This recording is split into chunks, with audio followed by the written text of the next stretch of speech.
18 పడిమెట్ల పైకెక్కి గుడికేగు భక్తులకు ఎదురొచ్చే బంగారు స్వామి ఇరుముడులు స్పృశించి శుభమును దీవించి జన బృందముల చేరే జగమేలు స్వామి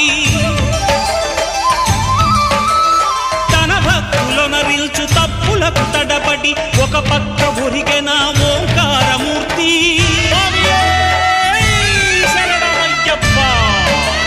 స్వాములందరూ తనకు సాయము కాగా ధీమంతుడై లేచే ఆ కన్య స్వామి